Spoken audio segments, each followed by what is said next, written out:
Did too few Medicare cuts and too many tax hikes derail the budget talks?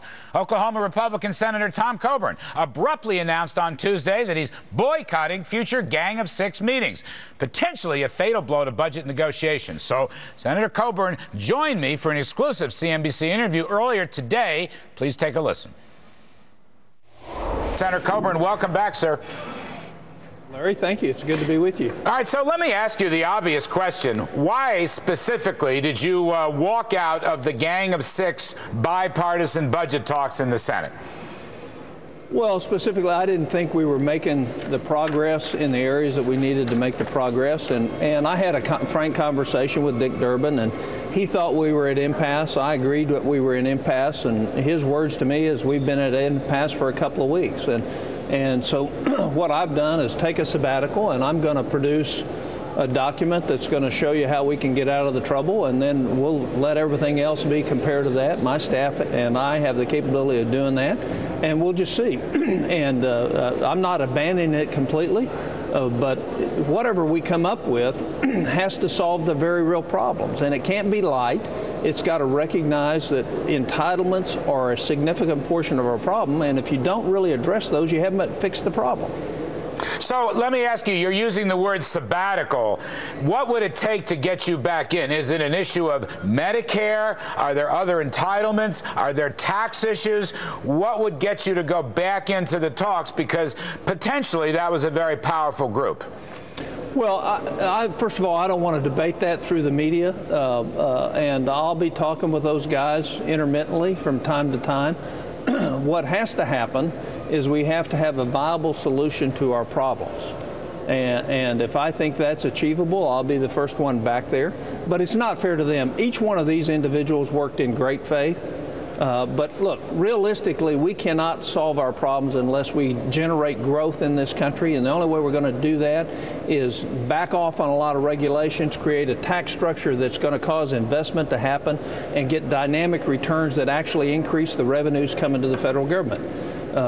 We can't do it all by eliminating large sections and duplicate spending and waste. We can do a large portion of it, but there has to be some revenue component to that. And anybody that says that's not the case, I think they're just wrong, and they're not thinking about the long-term health of our country. What's the revenue component? I mean, is it tax earmarks or tax expenditures? Would that be accompanied by lower tax rates? Tell me Absolutely. About the revenue part. You know, the idea would be is you start eliminating a lot of the tax credits that cause people to invest not in the best performance for capital, but in the best tax policy, and lower rates effectively, so that we have a lower rate and a more vibrant economy, that people will go out and say, hey, this rate's really low. I think I'll put the risk at that, because if I make the $1 million on it, the rate's only this. So changing behavior, but with that has to come some regulation reform, because one of the things I find all throughout Oklahoma and the places I travel is this government is killing people's desire to put a risk in terms of capital into new business propositions, because the regulations are so heavy and onerous and don't make any sense. You're being just a little vague, Senator, which is not like you down through the years. Well, is it Medicare that you wanted? Had been reported that you were unhappy with the volume of reduction in Medicare spending. Would that get you back in? Larry, we cannot fix the problems in front of us. Let me say it this way. There should not be any confusion on the part of American citizens. Medicare will not be what it is today in 5 years. It is a physical impossibility for it to be that. We cannot do it. So for us to continue to lie to the American people and say Medicare isn't going to have to change, and Social Security isn't going to have to change, and Medicaid isn't, that's untruthful. And it delays the time at which we make the critical decisions. So I don't want to negotiate with those guys. It's not fair to them. There's entitlement spending is the big problem, and we have to address it to a greater extent than they were willing to do it at this time. And if they're not willing to do it, I don't see how we solve the problem. I interviewed Nancy Pelosi a few days ago, and she said everything is on the table in these budget talks. Now, she's a House member, obviously, not a senator. But I wanted to ask you, is Paul Ryan's Medicare reform plan, his so-called voucher plan, is that on the table?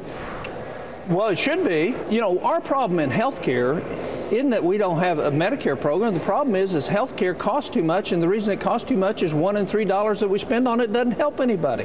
All right, so let me ask you generally, step back for a minute. You've got these two talks. You've got budget talks, and you've got the debt ceiling talks.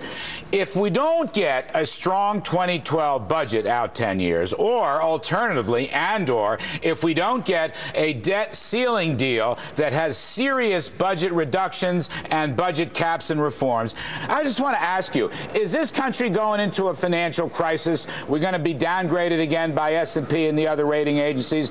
Are we staring a crisis right here in the summer months? As Erskine Bowles says, this is the most predictable crisis this country's ever faced. As a matter of fact, I think you could make the case right now in a lawsuit against Moody's and S&P for why they haven't already downgraded us. This shouldn't be a Democrat-Republican thing.